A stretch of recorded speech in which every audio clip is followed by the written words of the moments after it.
Hello, this is Cynthia Mazzaferro, and I'm so excited to be here today.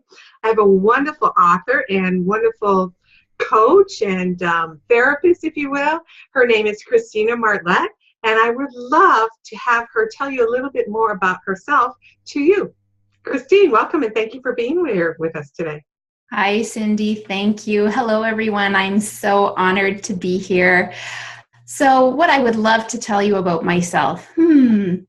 There's so many wonderful things to say.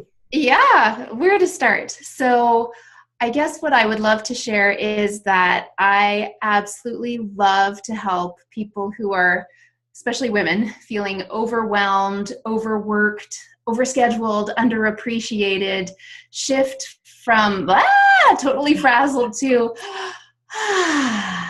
and what I love to do to get there is what I call courageous self-care. So it's the self-care that takes courage. It comes from the heart. It goes a lot deeper than, I say it goes deeper than bubble baths, chocolate, and wine.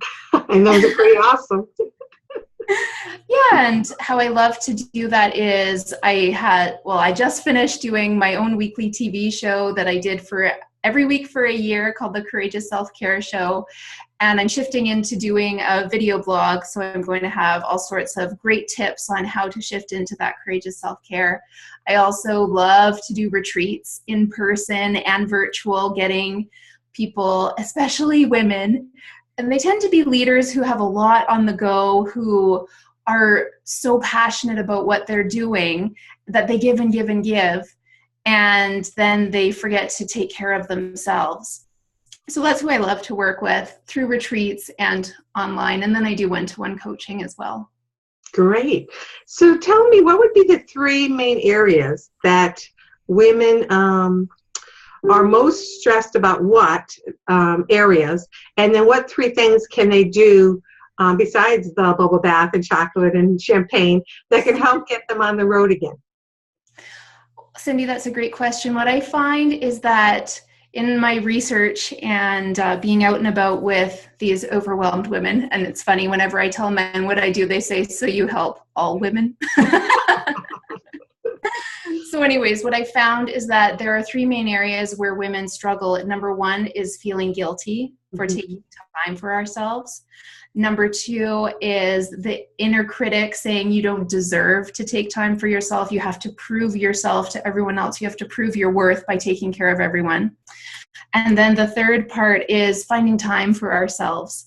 And so what I love to help women do is shift from feeling guilty and having that inner critic saying all of these horrible things that just aren't true, and then shifting our relationship with time. I love to start there because the way we relate to time is simply through our belief system, and we tend to be mostly in lack with time.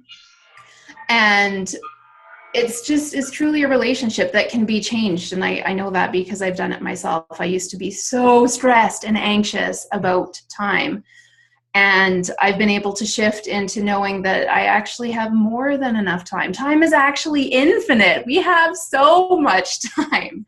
And shifting into a relationship of abundance with time is where I love to start. And that's a really great place to start, because I think, especially women, we place ourselves behind a time clock of what can we get done, and there's always so much left to do that we don't value time, we don't appreciate, we don't experience joy in time, because it's more of a to-do list of all these great demands that are placed on us that we choose to place on ourselves. So I think you're right. That's such an integral part in creating that inner peace you're talking about, that self-care as to how we view time, how can we reframe time to set boundaries. I'm sure you probably would agree that there's a boundary component there, that we need to be responsible for what we do in our time. And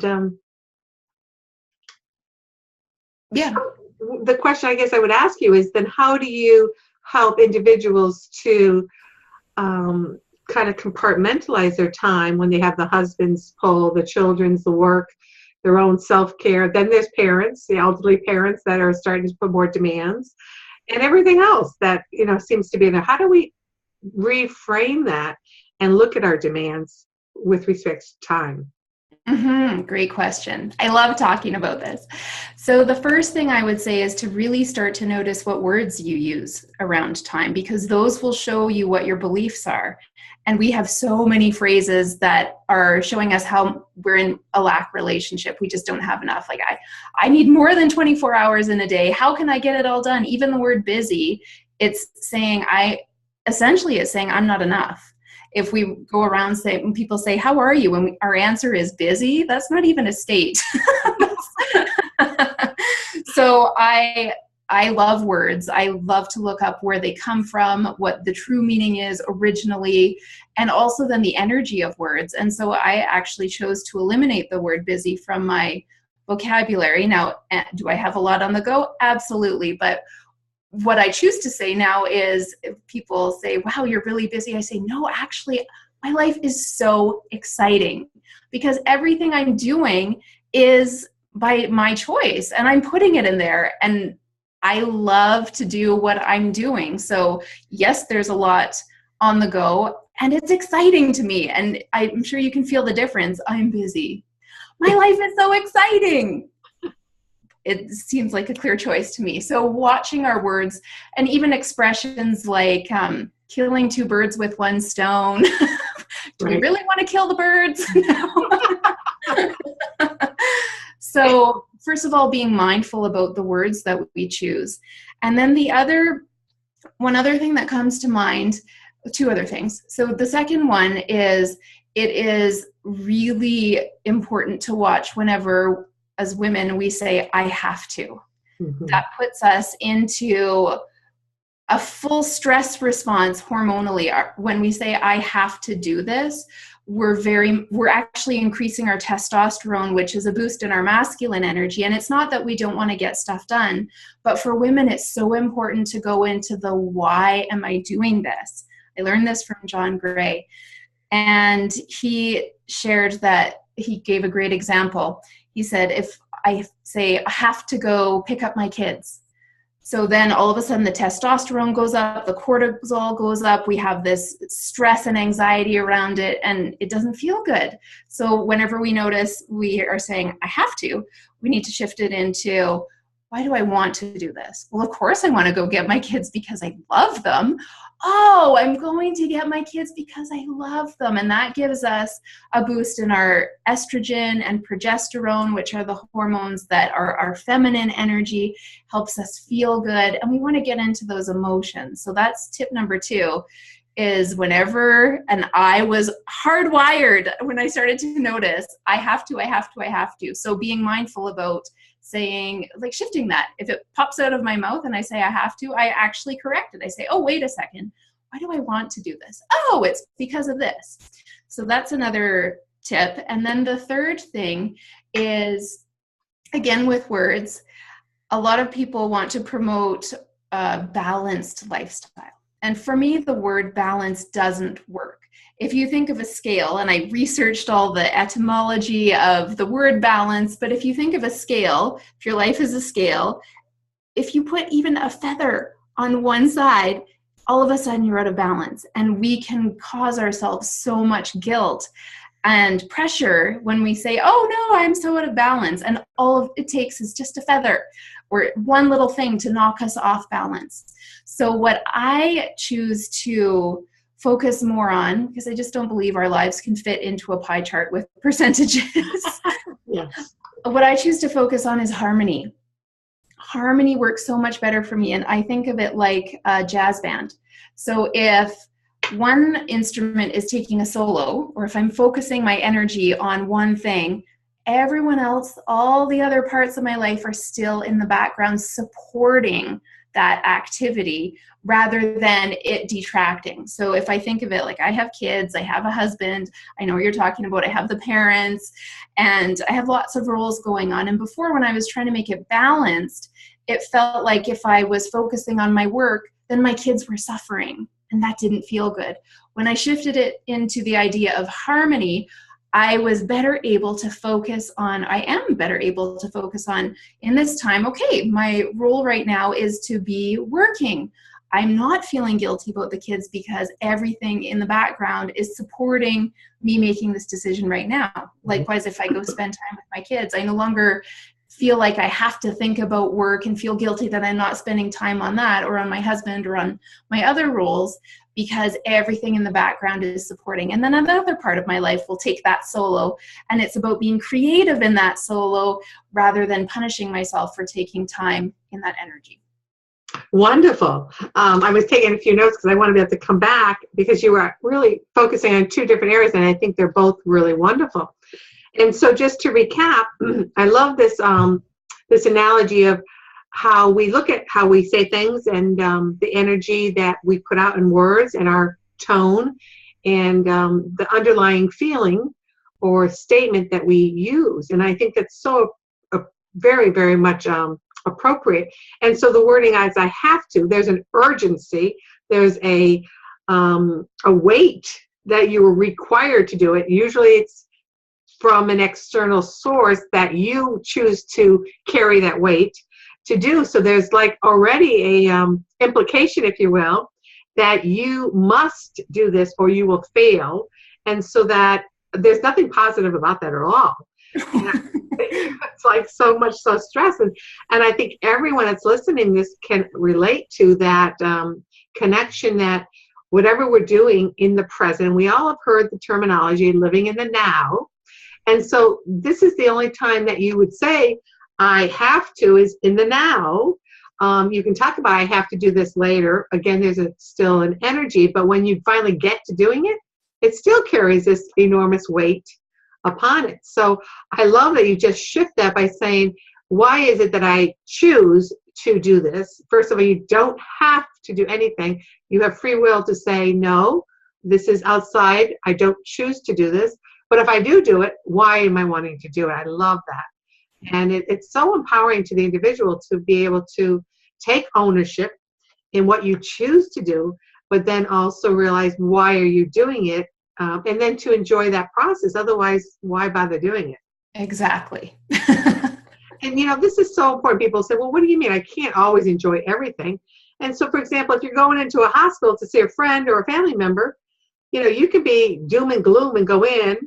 It's taking you away from your family, or doom and gloom because they're ill and critically ill maybe, or whatever. Or you can choose to say, I'm choosing to do this because I want to. It might be the last time I see them, or they're important in my life, or, maybe I can offer some positive thoughts to make them feel a little better. But enjoy even something that has a negative component to it. Someone that's ill, there's a negative component. So be that light. So I love that whole framing that you do with it. That's really great. And a very clear and specific way of getting people to focus in on those, just that I have to, there's such an urgency. I love that. Do you have anything else you want to add to that before I go to number 3? Yeah, just the other phrase is, once you've discovered the want, like why I want to, going even a little bit deeper, and why do I get to do this? Mm-hmm. Adding some gratitude, because gratitude, that energy changes everything. So taking your example of going into the hospital, why do I get to go? Oh, it's because my loved one is still alive. I am so grateful. And what has this person done for me that I can be grateful for? Just again, flipping it. I love to flip things and look at them from a new perspective. I think that really shifts energy. And it's not easy. Our brain definitely is hardwired to focus on the more negative aspects, but what we can do is shift those neural pathways into the more we practice, and it does take work. That's why it's courageous, and it's the deepest kind of self-care. It's definitely not as easy as taking a bubble bath or drinking a glass of wine or champagne, but it has the most impact. And I love the word perspective. I write about that in my book too, and I think it's so important. We actually learn in these negative thoughts that we have, that mind chatter that kind of controls our life, is all based on perception. When we were children, it's how we were perceived, how we felt in the family role, that we were negated, we were ignored, we didn't have a voice, we weren't loved enough, hugged enough, whatever it might be. It's our perception at that time. and you are actually in charge of your perception. So what you're saying, Christina, is actually when you perceive a activity you're doing or need to do or want to do, it's still your perception of it, whether true you're not going to enjoy it or you choose to be dismal about it or really regret having to do it. So you get to choose how to look at that. And I think, again, self-empowerment is so important because you get to choose, do I want to be happy in this moment or do I want to be unhappy? And it all comes down to that. And then it kind of segues into your third one, which I loved, which was balance and how that relates to harmony. So my intake on balance, which I think was, you used the scale analogy, and I use that in my book too, but I use that book more not about balance, but that when we weigh something, we're weighing it based on judgment.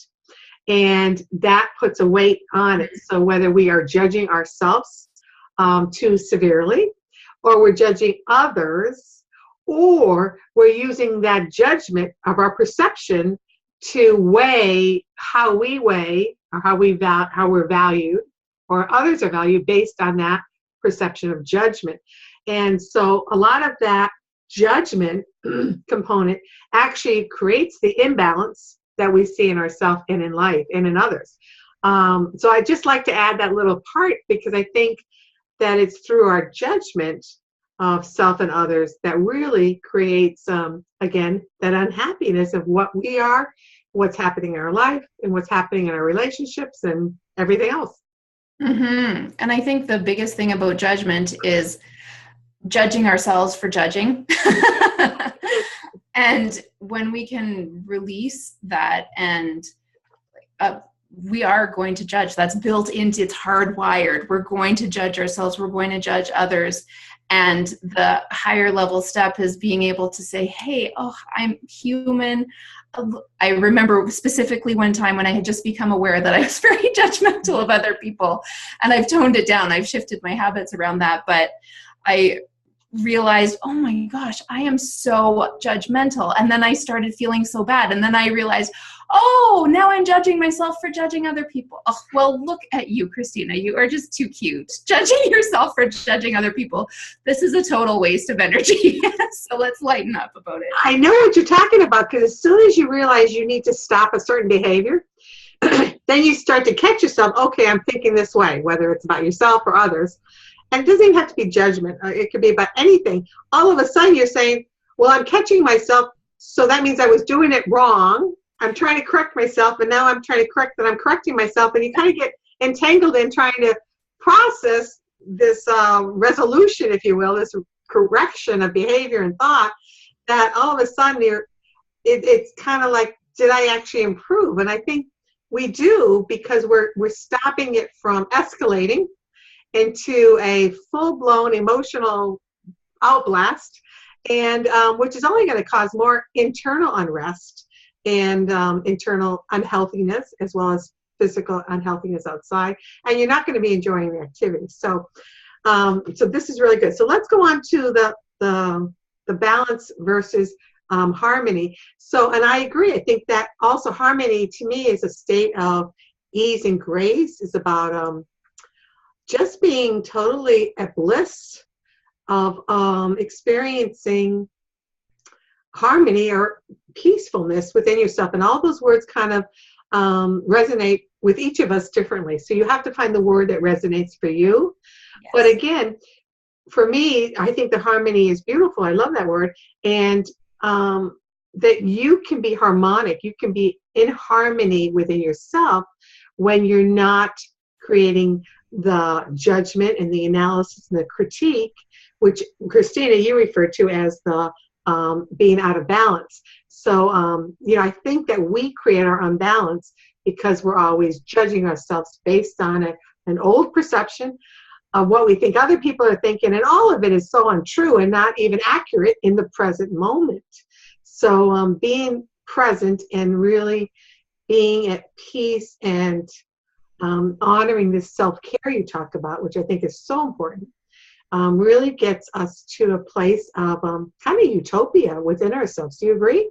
Absolutely. And I love that you said you get to choose your own words. I am completely on board with that. And that's why I love to incorporate a lot of physical movement into the work that I do, because then we get to experiment within our own bodies, and our bodies will always, always, always tell us the truth when we know how to listen to it. So that's part of what I help people do, is learn to listen to our bodies in a completely different way.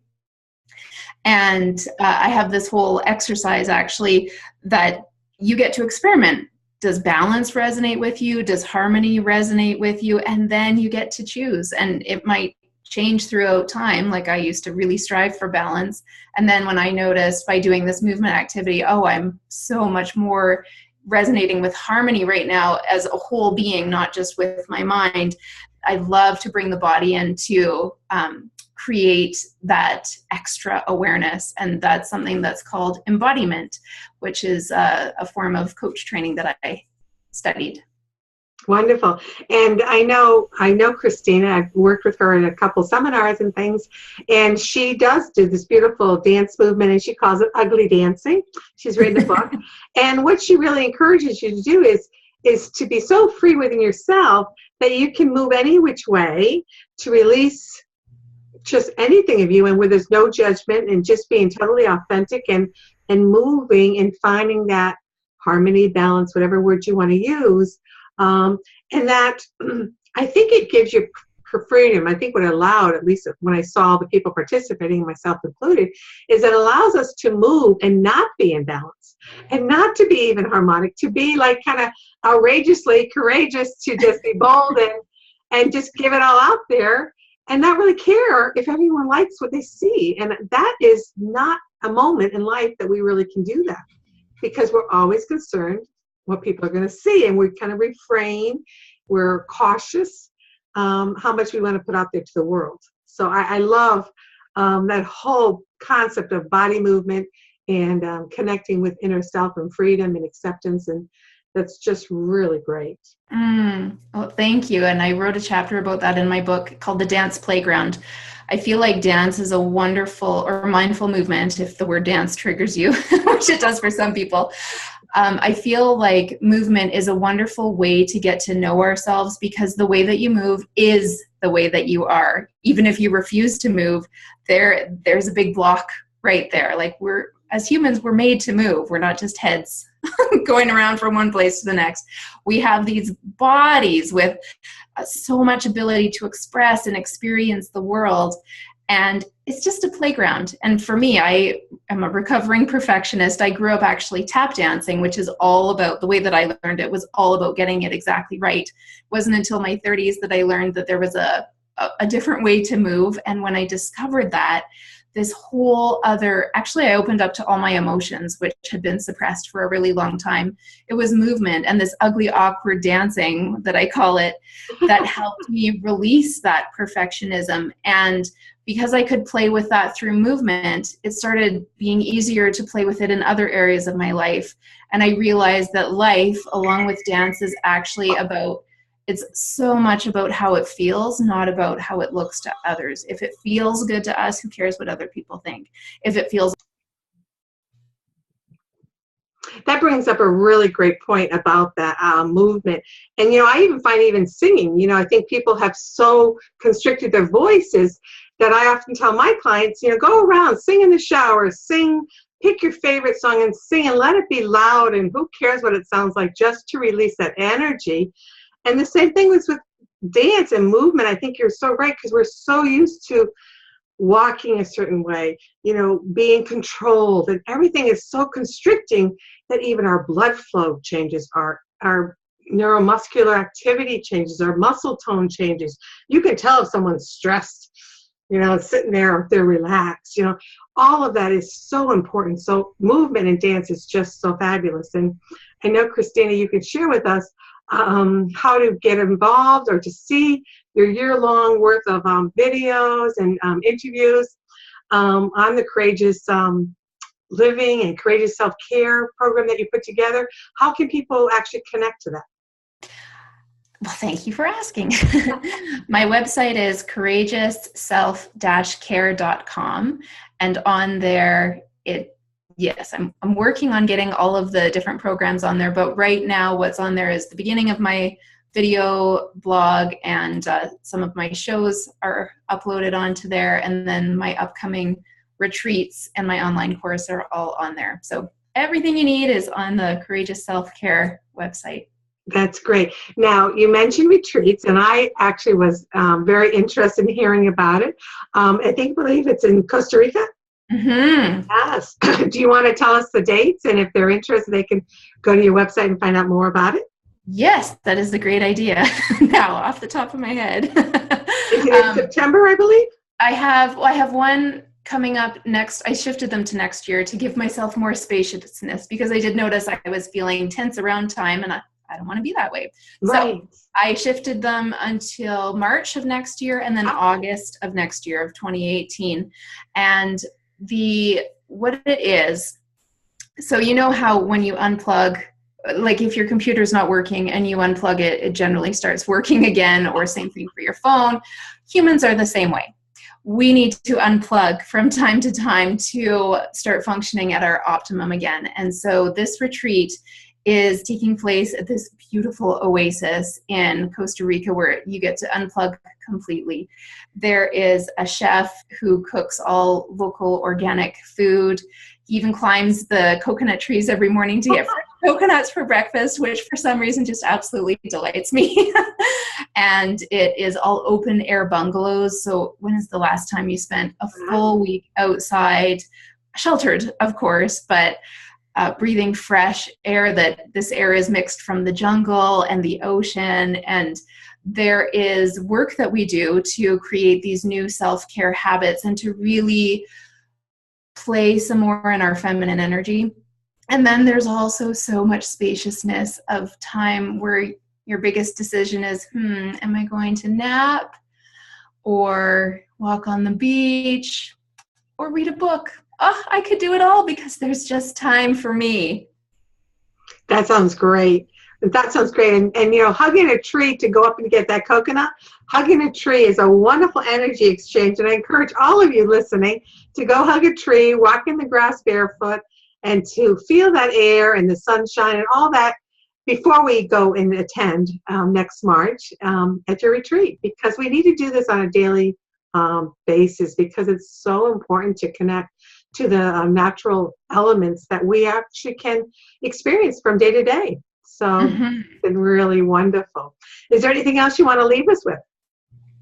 I just want to touch on that point just a little bit more. Like if you touch something in a house, like if I touch the wall here, energetically, the wall actually takes energy from me. Same thing with a chair or anything that's not the natural world. And so when you do go hug a tree, actually there's an energy exchange and the tree gives you energy. Same thing with putting your feet on the grass barefoot. And yeah, don't wait until coming to Costa Rica to do that.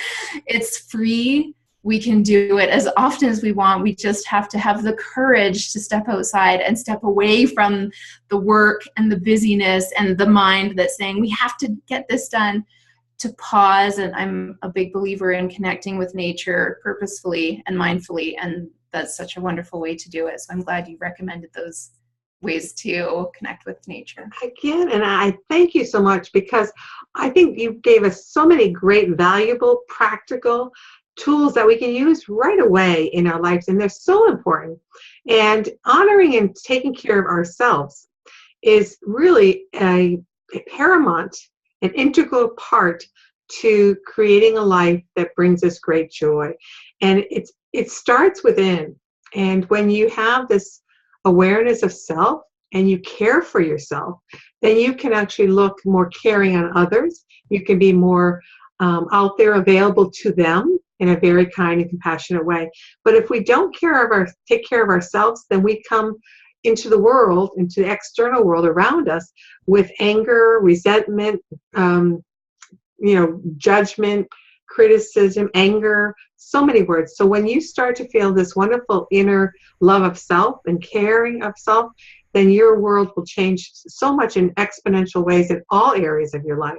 So this has been really a wonderful interview, and I love having you here, Christina. Your energy is beautiful, and we can all connect to your graciousness and your peace and harmony that we can all see present in your house and your person. I can see even the birdhouse behind you and the tree. There's balance between movement. Even the birdhouse isn't moving now, but there is times when the birdhouse moves and we move, and we need to be in symbolic interrelationships with our environment, both in our inner home and in our outer home, so we can create that harmony within. So thank you so much, Christina, for being here. I really appreciate it, and I know everyone that's listening to this will as well. Thank you once again. Thank you, Cindy.